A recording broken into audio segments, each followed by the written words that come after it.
Une goutte d'eau est tombée du ciel, et sur mon carreau là elle ruisselle.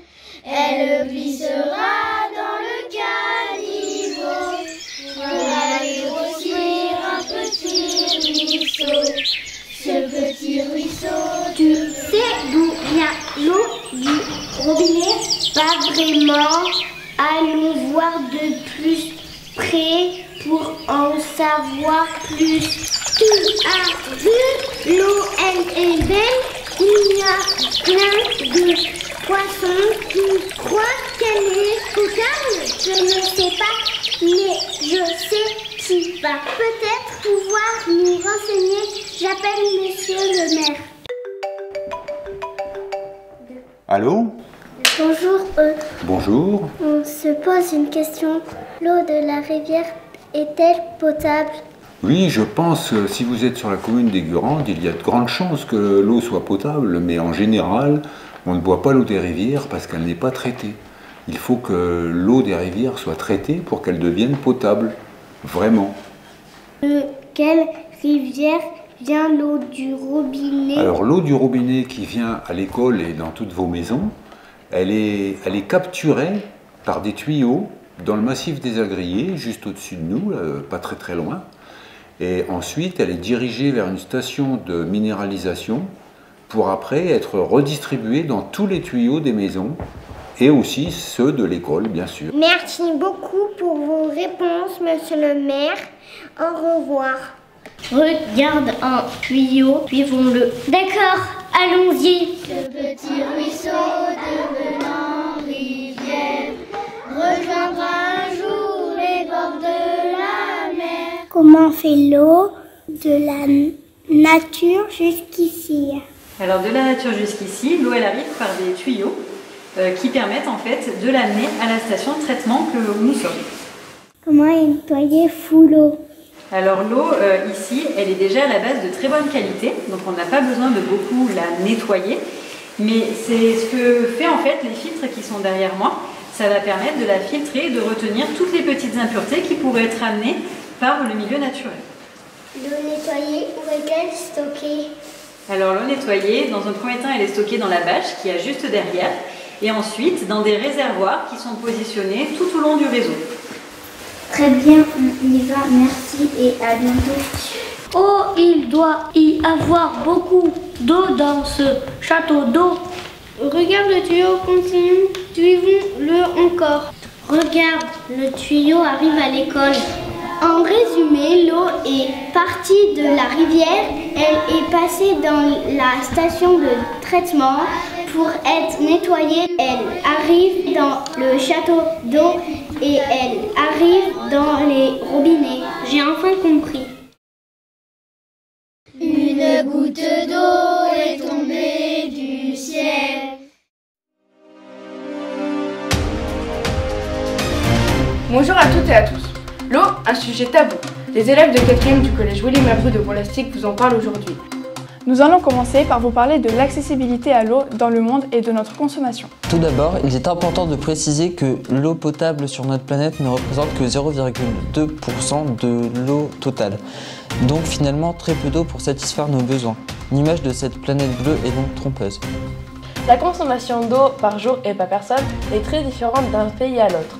En quelques chiffres, un Français consomme environ 150 litres par jour, un Américain 700 litres, alors qu'un Africain 30 litres. 2,1 milliards de personnes n'ont pas accès à l'eau chez eux. Pour en savoir plus, nous vous proposons d'interroger différents usagers de l'eau. Bonjour monsieur, est-ce qu'en Côte d'Ivoire vous avez eu accès à l'eau? En Côte d'Ivoire, évidemment, l'eau est présente partout, mais tout dépend de à quel niveau, à quelle proportion. Je suis né au fin fond de la brousse africaine, ivoirienne, et que nous parcourions des kilomètres et des kilomètres pour avoir quelques litres d'eau. Merci pour ces éléments. Et pouvez-vous nous dire quelle est la perception de la consommation de l'eau en France? Pour y répondre, nos journalistes ont décidé d'interroger les habitants de Bourg-Lastic. Bonjour. Bonjour monsieur. Bonjour. À votre avis, combien un habitant en France consomme de litres d'eau par jour, en moyenne? 50 litres. 50 litres. Oh, je pense une centaine de litres. Ça dépend s'il est propre, s'il est sale. 150. 100 litres. 50 litres. Bien 40 à 50 litres. Un peu plus quand même. Plus de 100 litres par jour, mais j'exagère peut-être un petit peu. Non, c'est 150 litres. Ah d'accord, donc j'étais en dessous de la vérité. 150 litres par jour. Est-ce que ce chiffre vous étonne? Ouais, un peu quand même, ouais. Bah c'est énorme. Je crois que j'arrive pas à visualiser 150 litres. Mais bon, déjà une douche, ça consomme déjà pratiquement 25 litres. On peut réduire? Et de restreindre un petit peu.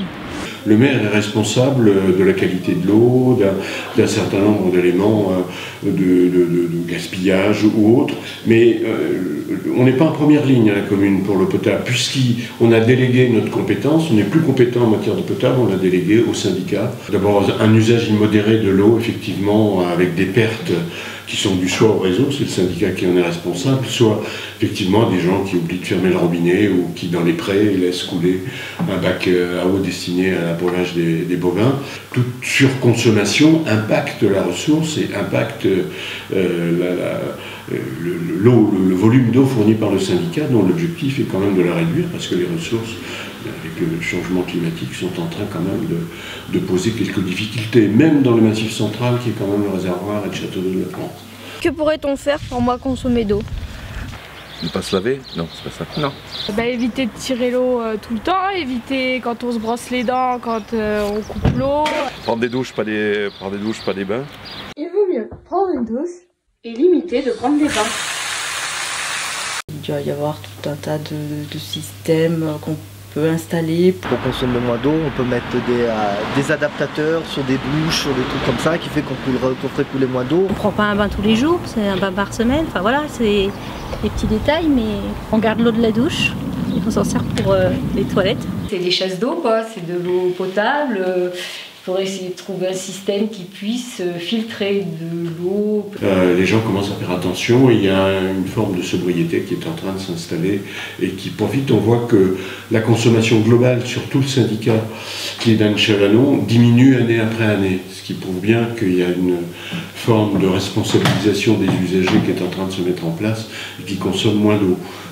Éviter de la tirer à chaque fois quand il y a 3 gouttes d'urine, c'est peut-être pas la peine. Alors on récupère le pluie chez nous déjà. Moi personnellement, je récupère mon eau quand je me lave les mains, je mets une bassine et puis je récupère l'eau et bon, j'arrose, même s'il y a un peu de savon, j'arrose mes fleurs avec. Voilà. D'accord. Déjà ça. Et merci d'avoir répondu à nos questions et au revoir. Merci, au revoir. Merci pour votre éclairage. Même si nous savons que nous n'avons pas tous accès à l'eau, la France en gaspille beaucoup. En zoomant sur la consommation moyenne d'une personne, 7% de l'eau consommée doivent être nécessairement potable pour boire et manger. Les 93 autres %, soit la quasi-totalité de l'eau rendue potable, servent à se laver, tirer la chasse des toilettes, arroser le jardin, faire la vaisselle, laver son linge. Ces usages ne nécessitent donc pas d'eau potable. Autrement dit, on traite de l'eau pour des usages qui ne le nécessitent pas forcément.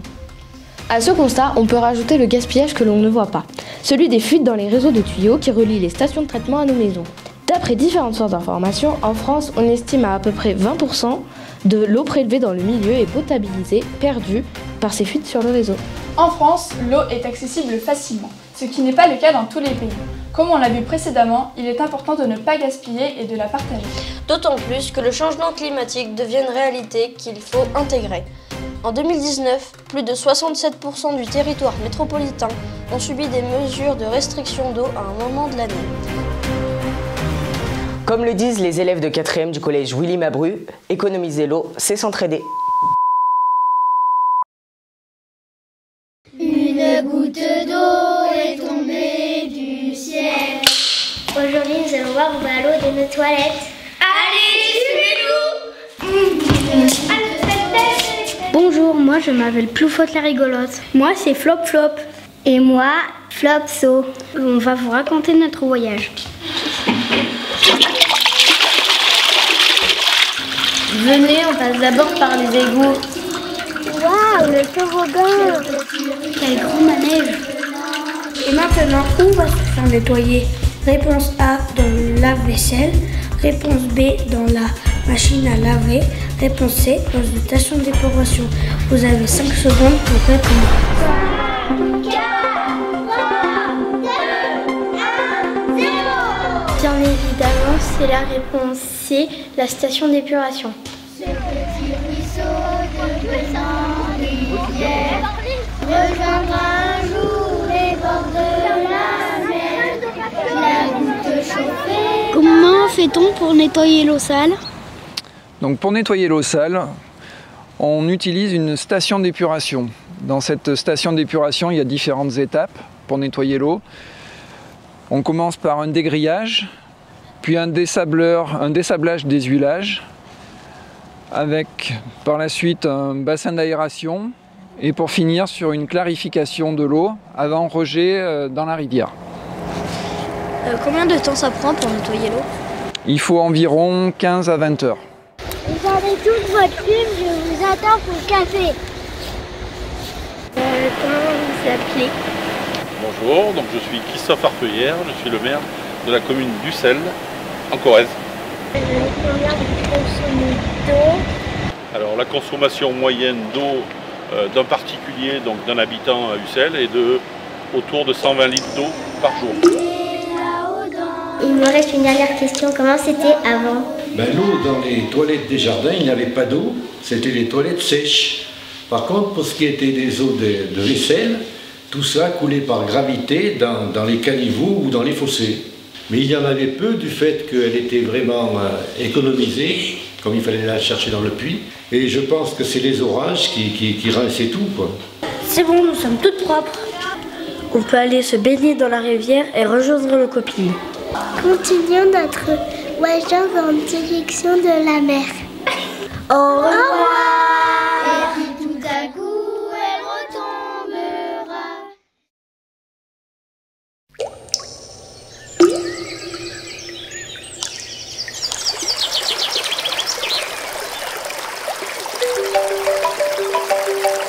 Alors, bonjour les amis. Dites-moi qu'est-ce qui s'est passé pour que la rivière soit comme ça? Salut Fred, c'est juste la station d'épuration qui ferme. Pendant que tu m'expliques, je vais m'habiller. C'est la station d'épuration qui rejette de l'eau claire, donc traitée dans la rivière. Mais la station a aujourd'hui un problème, ce qui fait qu'elle rejette les eaux non traitées. Il y a donc des déchets dans l'eau, c'est de là que vient la pollution. Jamie, j'ai plusieurs questions. Je vais interroger la technicienne rivière du Chavanon. Salut. Salut. Quelles sont les espèces qui vivent dans le Chavanon? Alors dans le Chavanon, on peut trouver des truites communes, des chabots, des vairons et aussi beaucoup d'invertébrés, notamment la moule perlière qui est une espèce protégée. Quelles autres pollutions peut-il y avoir autres que les stations d'épuration en panne? Le lit du ruisseau peut être piétiné par des animaux, par exemple un troupeau de vaches. Et puis les résineux sont parfois plantés très proches des berges du cours d'eau, ce qui peut avoir un impact négatif sur la qualité de l'eau. Quels impacts aurait la pollution sur les espèces? La pollution peut intoxiquer les espèces qui vivent dans le cours d'eau, ce qui peut les affaiblir, les rendre malades ou entraîner des mortalités. Merci pour toutes ces explications. Mais dites-moi les amis, à quoi sert l'eau pour les êtres vivants? L'eau est vitale pour tous les êtres vivants, les animaux, les plantes. C'est le lieu de vie des animaux, des poissons où ils circulent, se nourrissent comme la truite fario. Des espèces aquatiques comme la moule perlière. L'eau sert aussi à la reproduction, au cycle de vie de libellules. Et bien évidemment, elle sert à s'hydrater pour l'homme. Il faut donc la partager. Merci pour les explications. Mais quelles sont les solutions? Bonjour, pouvez-vous nous dire pourquoi protéger les espèces de la pollution? Parce que dans un milieu aquatique, toutes les espèces sont importantes. Dans les écosystèmes, elles interagissent entre elles et du coup, si jamais il y en a une qui disparaît, ça va nuire à l'équilibre de tout le système. D'accord. Comment faire? En fait, le meilleur moyen, c'est de préserver au maximum leur milieu de vie en bon état de santé. Donc pour ça, il y a des actions assez simples à faire, comme par exemple éviter de jeter ses déchets dans l'eau ou à proximité des cours d'eau. Ou après, il y a aussi d'autres choses comme préserver au maximum la faune et la flore qu'il peut y avoir autour. Par exemple, il faut éviter de dégrader les bordures de cours d'eau avec la végétation qu'il y a dessus, ou alors déplacer les cailloux dans les rivières ou piétiner le fond, parce qu'en fait c'est autant d'habitats qui abritent des espèces ou qui peuvent potentiellement en abriter. Et donc du coup, plus on préservera le milieu naturel, et plus il sera facile pour lui de récupérer en cas de pollution. D'accord, merci à toi. Allô? Oui, je leur dis.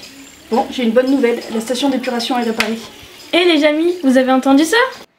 Oui, et il faut bien retenir que l'eau, c'est la vie.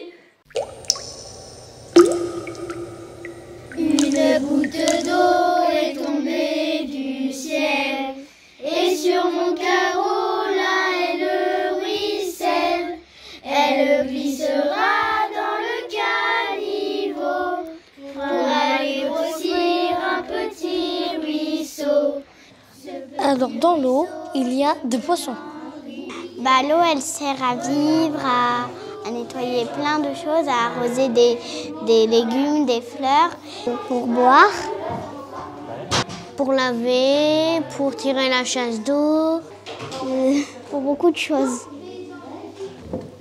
L'eau du robinet vient dans la rivière. Si tu bois l'eau de la rivière, tu tombes malade. L'eau, il faut la nettoyer, on peut la boire. La station d'épuration, il y a plein d'eau dans le château d'eau et ça va jusqu'aux maisons. Elle commence par la rivière, après la station d'épuration, après le château d'eau et après la maison. Tu as vu? Ah mais pas de soucis, attends. Stop. Allez, on y va, essaie de pas trop lire ton papier et de regarder la caméra le plus possible. 3, 2, 1. Bonjour, nous nous retrouvons avec la classe de 4e du collège Willy Mabru. De l'eau. Voilà. Non, attends, je peux refaire parce que là c'est... Tâche sur la consommation... Sur le... C'est une réalité qu'il faut intégrer. Attends, je la refais. Ouais. 2%. Économiser l'eau, c'est s'entraider. Ça serait pas mal de le faire un peu dynamique. Ah, là, c'est la 11. Bah attends. Bonjour. Est-ce que ça serait possible de vous poser une question? Non. Séquence 1 des fous. Des foufous. C'est pas grave, c'est derrière. Mais pour moi, non, là, pour moi, elle est importante parce que c'est la vie. Je sais pas moi. Déjà, c'est là. Et là, tu te tiens droit. Hop. Alors, c'est quoi l'eau comme ça? C'est quoi l'eau? Qu'est-ce que l'eau pour toi? L'eau pour moi, c'est important parce que c'est bon pour l'être humain. Car s'il n'y avait pas d'eau sur Terre, on serait tous morts, il n'y aurait pas d'être. Mais après, en fin de compte, je trouvais ça cool puisque oui, on finit plus tard, mais c'est de bonne ambiance et puis on rate des contrôles. Ça, c'est très important. J'ai pensé que ce projet était passionnant parce qu'on allait apprendre plein de choses sur la rivière. On allait voir des professionnels qui allaient nous expliquer comment ça fonctionnait. Et vous savez pourquoi, etc., etc.